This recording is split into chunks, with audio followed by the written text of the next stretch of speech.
Hola, mi nombre es María Liscano, soy estudiante de medicina segundo año en la sección número 8 de la Universidad Rómulo Gallegos y hoy les estaré hablando acerca del electrocardiograma. Pero antes les hablaré acerca de la electrofisiología. La electrofisiología es todo lo que abarca los procedimientos que participan en la activación eléctrica del corazón, los cuales serían el potencial de acción a lo largo del tejido de conducción especializado, la excitabilidad, los periodos refractorios, los efectos moduladores del sistema nervioso autónomo en cuanto a la frecuencia cardíaca, la excitabilidad, la velocidad de conducción y el electrocardiograma. Sabemos que el corazón tiene la finalidad de bombear la sangre a través de la vasculatura, pero para esto los ventrículos deben activarse eléctricamente y posterior contraerse. En el corazón, la activación eléctrica es el potencial de acción que se origina en el nódulo sinoauricular y se propaga en la totalidad del miocardio. En cuanto al potencial de acción cardíaco, sabemos que el corazón está formado por dos tipos de células musculares, que son las células de contracción y las células de conducción, las células contráctiles. En cuanto a estas células, son las que se constituyen la mayoría de los tejidos auriculares, constituyen la mayoría de los tejidos auriculares y ventriculares. Estas representan las células trabajadoras del corazón y los potenciales de acción a estas células les genera la contractilidad y la génesis de fuerza o de presión. En cuanto a las células de conducción, estas son las que se encuentran en el nódulo auriculoventricular, sinoauricular, fibras de Purkinje, fascículos internodales, haz de His. Bueno, estas células no contribuyen en gran medida con la generación de fuerza, sino que ayudan con la propagación rápida del potencial de acción al resto del corazón. Bien, como ya lo mencioné anteriormente, el potencial de acción inicia en el nódulo sinoauricular, que es este que tenemos aquí, que es un tejido especializado y que funciona como marcapaso. Una vez que el potencial de acción inicia en el nódulo sinoauricular, hay una secuencia y una cronología sumamente específica en cuanto a la propagación del potencial de acción. Después, el potencial de acción viaja hacia la aurícula izquierda y derecha a través de los fascículos internodales, que son estos que tenemos aquí, y simultáneamente va a viajar hacia el nódulo auricoventricular. A través de este nódulo la velocidad es más lenta en comparación con los otros tejidos, y esto se debe a que asegura que los ventrículos tengan el tiempo necesario para su proceso diastólico. Bien, después de aquí el potencial de acción pasa del nódulo auricoventricular hacia las de His a través de las común. El posterior invade las ramas izquierda y derecha de las de His y después las haces pequeñas de las fibras de Purkinje. Bien, en cuanto a las bases iónicas, para los potenciales de las aurículas, los ventrículos y las fibras de Purkinje son iguales porque presentan las siguientes características. Duración larga, donde el potencial de acción es largo en los distintos tejidos y tiene su variación de duración en las aurículas de 150 milisegundos, en los ventrículos de 250 milisegundos y en las fibras de Purkinje de 350 milisegundos. Ahí cabe acotar algo aquí, que la duración del potencial de acción va a determinar también la duración del periodo refractorio. O sea, cuanto más largo sea el potencial de acción, mayor será el refractaria a la célula a ser activada por otro potencial de acción. El periodo refractorio es el intervalo de tiempo durante el cual un estímulo cardíaco, un impulso cardíaco normal no puede reexcitar una célula ya excitada del músculo cardíaco. Tenemos también el potencial de membrana en reposo estable o continuo, y tenemos la meseta, que es constituida por la despolarización, la cual es responsable a la larga de la duración del potencial de acción y en consecuencia de los prolongados periodos refractorios. Entonces, este potencial de acción cuenta de 5 fases. La fase 0, que es la fase de despolarización, que va a ocurrir por la apertura de los canales rápidos de sodio y el cierre de los canales de potasio. Y en la célula baja la permeabilidad al potasio, lo que va a generar que el voltaje de la célula pase a positivo y se despolarice la membrana. Después vamos a tener la fase 1, que es una repolarización inicial. Aquí vemos que llega a su espiga y después tiene una leve repolarización, en donde los canales de sodio rápido se cierran y los canales de potasio se abren, por eso tiene esa pequeña repolarización. Pero ¿qué pasa aquí realmente? Los canales de calcio-sodio se comienzan a abrir. Y aquí brincamos rápidamente a la fase número 2, que es la fase de meseta. Entonces, en esta meseta, los canales de calcio-sodio se encuentran abiertos, duran un tiempo prolongado abiertos, y los canales de potasio se cierran. Pero, ¿qué ocurre después de esta meseta? Después de esta meseta, aproximadamente 2 milésimas de segundo, la meseta cierra los canales de calcio-sodio, lo que genera la apertura de los canales de potasio. Y por ende, entramos a la fase 3, que es la fase de repolarización rápida, que no es más cuando la membrana automáticamente regresa a su potencial negativo y genera su potencial en reposo, que es la fase número 4, donde vamos a tener el periodo refractario, que como ya lo mencioné anteriormente, es cuando un impulso cardíaco no puede recitar una célula ya excitada, sino que la célula se va a preparar para ser excitada en otro ciclo.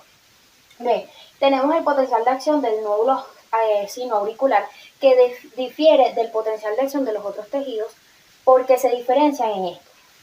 El potencial de acción del nódulo sinoauricular,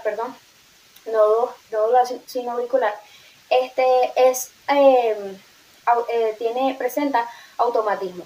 El automatismo es la capacidad de las células de generar un potencial de acción espontáneo sin la necesidad de una aferencia nerviosa. Bien, también tienen un potencial de membrana en reposo inestable y carecen de una meseta mantenida. Esta fase del potencial de acción del nódulo sinoauricular se va a dar por 3 fases: la fase 0, la fase 3 y la fase 4. La fase 0, al igual que en el potencial de acción de los tejidos anteriores, va a ser la fase de despolarización, como la vemos aquí, pero su base iónica es distinta, porque esta se va a dar por un incremento en la conductancia de calcio y una corriente de entrada de calcio. Después vamos a tener la fase 3, como no hay fase 1 ni fase 2, vamos a brincar rápidamente a la fase 3, que va a ser una fase de repolarización, que esta se va a dar por un incremento de la permeabilidad del potasio, como vemos aquí, la permeabilidad del potasio. Entonces, como las fuerzas impulsoras electroquímicas sobre el potasio son grandes, hay una corriente de salida de potasio, lo que va a hacer esta repolarización. Y tenemos la fase 4, que es la fase de despolarización espontánea o potencial marcapaso, que es la porción más larga de este potencial de acción del nódulo sinoauricular y es el responsable del automatismo de la célula. También tenemos la velocidad de conducción, que la velocidad de conducción lo que hace es el tiempo en el que dura el potencial de acción en propagarse dentro de los tejidos. Esta velocidad de conducción es medida en metros por segundo y siendo más rápida en las fibras de Purkinje, siendo de 2 a 5 metros por segundo, que en el nódulo auriculoventricular, siendo de 0.01 a 0.05 metros por segundo, y esto se debe a la pausa por el proceso diastólico. Bien, ahora sí con el electrocardiograma. El electrocardiograma es el registro lineal de la actividad eléctrica del corazón. Este registro, la información de este registro representa impulsos eléctricos, y estos impulsos eléctricos representan varios estímulos cardíacos. En cuanto a las características, hablaremos primero del papel. Este papel es un papel milimetrado que consta de un eje horizontal y un eje vertical, como podemos ver ahí. Este papel, en el papel electrocardiográfico, el eje horizontal mide la duración del recorrido de las ondas y el eje vertical va a medir la amplitud eléctrica en milivoltios. Entonces, cada línea gruesa que vemos aquí van a formar varios cuadros grandes. Dentro de estos cuadros grandes vamos a tener pequeños cuadros que detalladamente van a ser 5, tanto horizontal como verticalmente.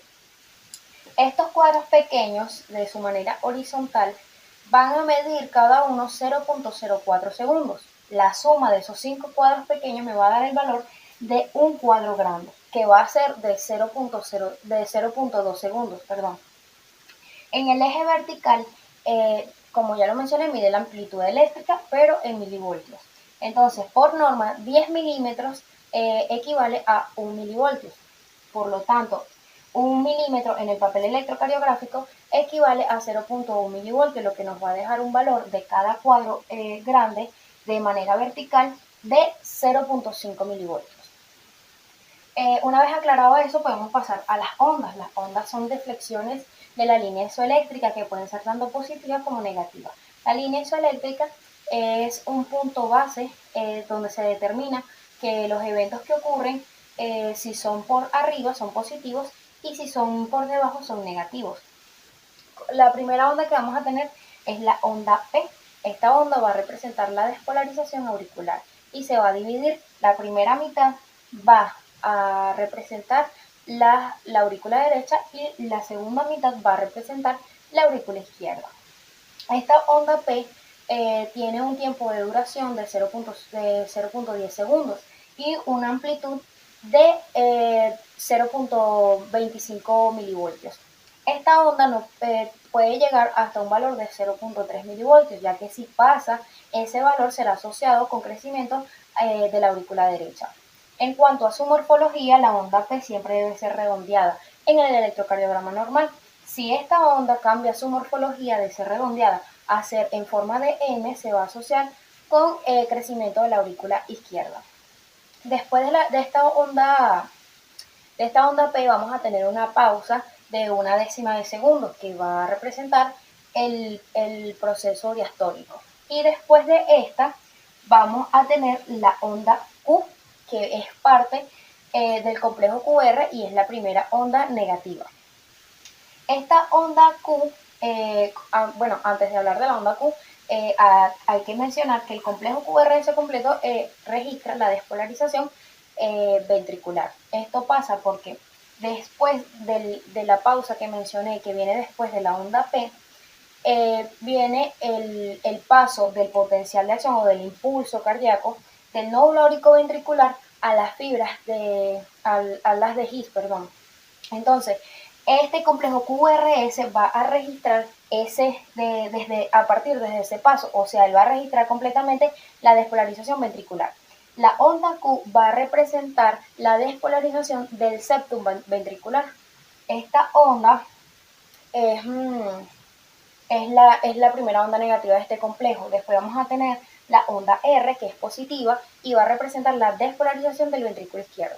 Y después vamos a tener la onda S, que es negativa y va a representar la despolarización del ventrículo derecho.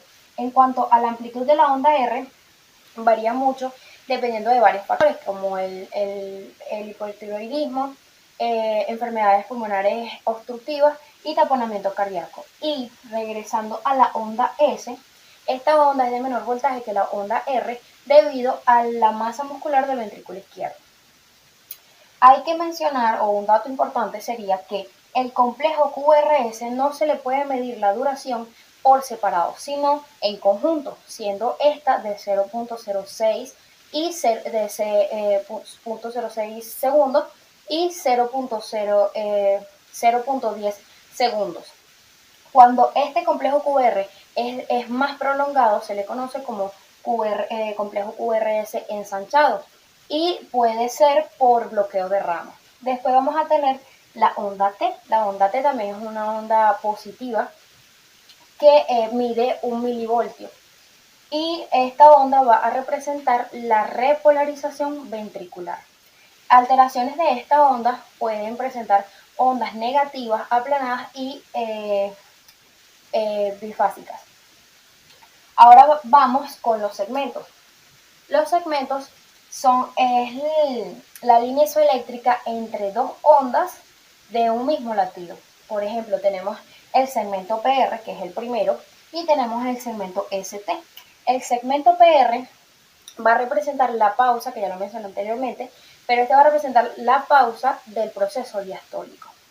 Este segmento, si se encuentra supra es nivel, es un importante dato electrocardiográfico porque va a representar infarto de la aurícula derecha, y si se encuentra en infranivel representa o se le asocia con pericarditis. En cuanto al segmento ST, es el que se encuentra entre la onda S y y la onda T. Este segmento es importante para el estudio de la cardiopatía isquémica. Entonces, las variaciones en la medición de este segmento, que es de 0.1 milivoltios, puede asociarse con puede asociarse con isquemia miocárdica y en ocasiones subendocárdicas o endocárdicas. Y vamos ahora con los intervalos. Los intervalos es el complejo de una o más ondas dentro de un segmento. Por ejemplo, tenemos aquí el intervalo PR, que es el primero, que se va a encontrar entre la onda P, se va a encontrar desde la onda P, hasta el segmento PR. Este intervalo PR es de suma importancia para el estudio de la comunicación eléctrica auriculoventricular. Este intervalo PR debe medir de 0.10 a 0.20 segundos. Bien, cuando es menor de este valor, se asocia con síndrome de preexcitación y cuando es prolongado se debe a una disociación ventricular. En cuanto al intervalo QT, este inicia en la onda Q y termina en la onda T y marca la duración de la sístole ventricular, aunque su duración varía porque esta depende de la frecuencia cardíaca. Derivaciones del electrocardiograma. En el electrocardiograma, las derivaciones cardíacas registran los diferentes potenciales eléctricos entre dos puntos. Tenemos las derivaciones bipolares, que es el electrocardiograma se registra por dos electrodos que se van a encontrar en puntos diferentes del corazón, en este caso en las extremidades. Esta derivación bipolar se compone de tres, una derivación 1, derivación 2 y derivación 3. Para registrar la derivación 1, el terminal negativo del electrocardiógrafo se debe conectar al brazo derecho y el terminal positivo se debe conectar al brazo izquierdo. Por lo tanto, en el punto en el que conecta el brazo derecho con el tórax es electronegativo. Al respecto, el punto en el que conecta el brazo izquierdo, el electrocardiógrafo registra una señal positiva. Para registrar la derivación de 2, el terminal negativo debe encontrarse en el brazo derecho y el terminal positivo en la pierna izquierda. Por tanto, cuando el registro del brazo derecho es negativo respecto a la pierna izquierda, el electrocardiógrafo va a registrar una señal positiva. Para registrar la derivación de 3, el terminal positivo se debe encontrar en la pierna izquierda y el terminal negativo en el brazo izquierdo, donde se sabe que va a registrar el electrocardiógrafo una señal positiva cuando el brazo izquierdo es negativo al respecto de la pierna izquierda. Después tenemos la ley de Einthoven.